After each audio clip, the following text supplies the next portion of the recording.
sebangsa dan setanah air, sedunia nyata dan dunia maya yang ternyata nyata juga.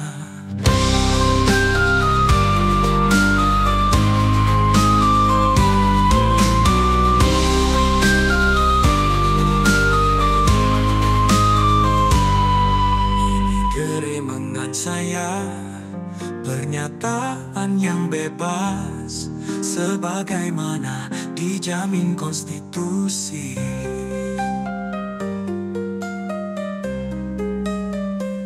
Kalau beda jangan baper, kalau baper jangan sama, kalau sama jangan berlega. Karena kita tidak membela si apa atau si api juga si apu. Kita membela kebebasan berpendapat, kebebasan berpikir, tapi asal proporsional, bukan asal caci maki. Halo, mari kita ngomongin politik sebentar. Manusia pada dasarnya adalah binatang politik, tulis Mbah Kiai Aristoteles, yang hidup pada 300-an tahun sebelum Masehi, sekitar 2324-an tahun lampau.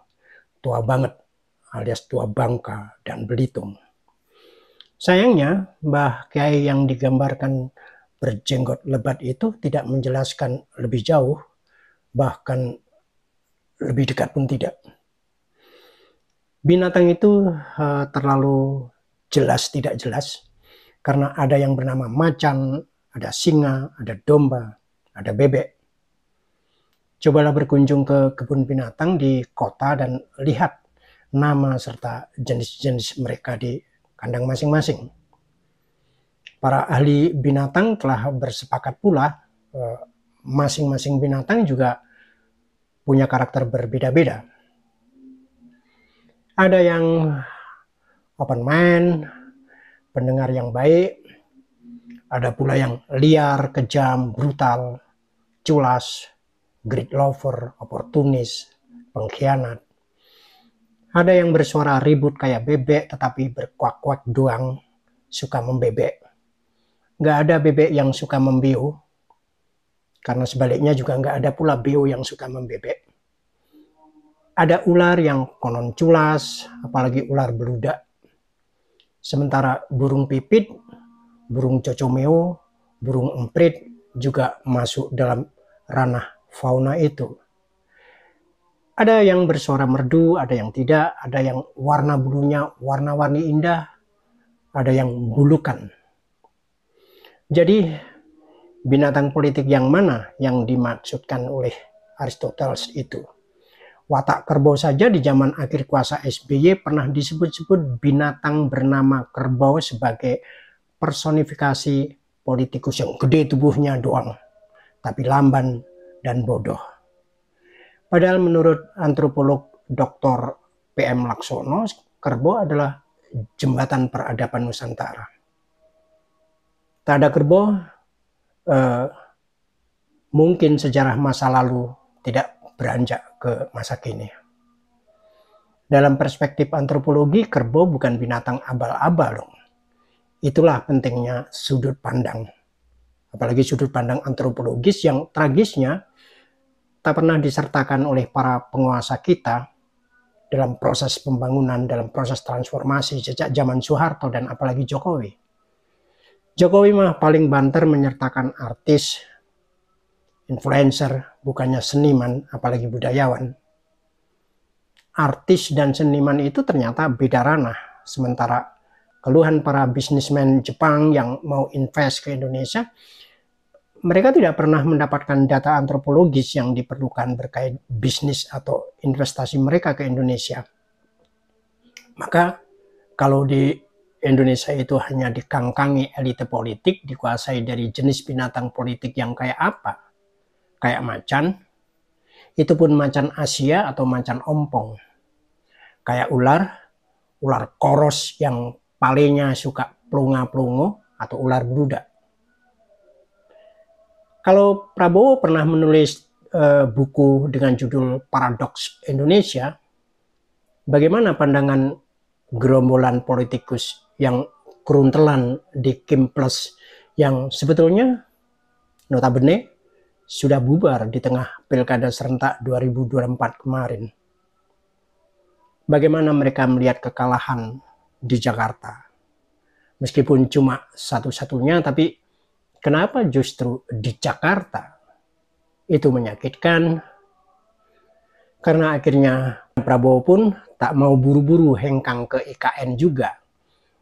Untung pula Aguan juga Marwarar Sirait yang jadi sohib Aguan sudah membangun berbagai fasilitas di IKN, dan wajah Jokowi terselamatkan oleh Aguan tanpa agunan pula.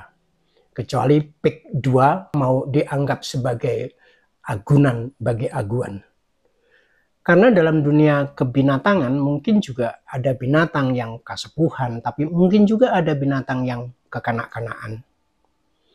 Karena dagingnya beda, misal antara kambing yang sepuh, tua, senior, dengan kambing balibul, bawah 5 bulan atau bayi 5 bulan. Cuma untuk para penggemar tongseng dan sate kambing, hati-hati. Jangan mudah tertipu tampang kambing, karena dikira kambing muda, nggak taunya kambing baby face, yang dagingnya ternyata alot banget, macam daging kambing rongsokan.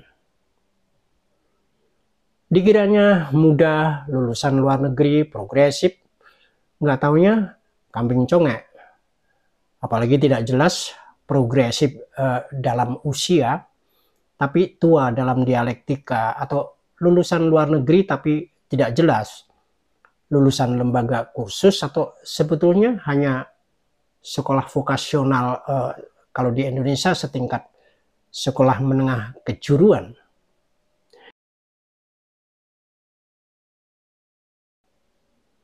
Kita tidak tahu itu di dunia manusia atau kebinatangan. Usai pemilu dan Pilpres 2024, usai Pilkada serentak 2024, belum juga kita beranjak ke situasi yang lebih baik. Bahkan seolah setback dari apa yang dulu menggairahkan kita menjelang reformasi 98 sekitar seperempat abad lalu. Dan kita tetap gitu-gitu doang, ribut mulu. Tak pernah bisa menjadi sedikit saja lebih bijak.